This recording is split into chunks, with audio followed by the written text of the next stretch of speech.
গায়ের নামটি রে ভাই নাটুয়ার পাড়া। নানা জাতের গাছগাছালি কলা গাছে ভরা।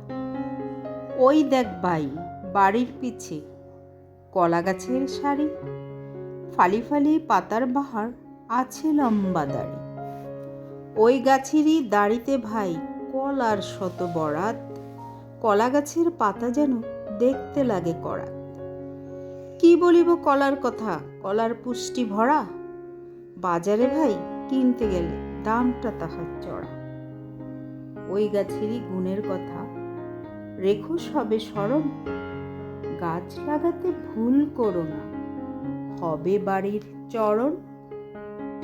তো ভিউয়ার্স, এতক্ষণ যে কলার ছড়াগুলা দেখতে পেয়েছিলেন, এগুলো মূলত আমাদের জমিতে করা ছিল।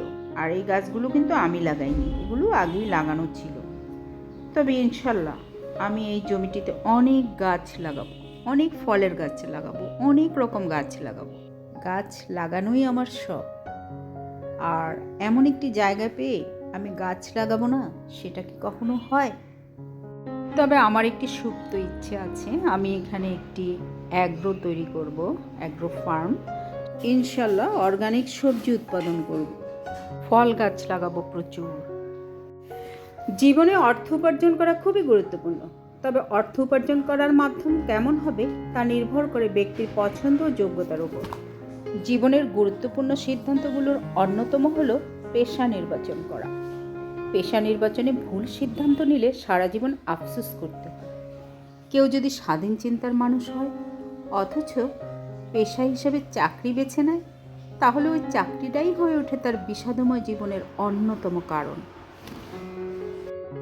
আবার দেখা যায় কোনো শিক্ষিত মানুষ কৃষিকাজ করতে চায়। কৃষিকাজে এখন নতুন নতুন প্রযুক্তি এসেছে, যার সঠিক ব্যবহার কৃষকরা শিক্ষার অভাবে করতে পারছে না, যার ফলে আমাদের উর্বর ভূমিতে পর্যাপ্ত ফসল ফলা হচ্ছে না। এই ঘাটতির জন্য একমাত্র সামাজিক বৈষম্যই দায়ী।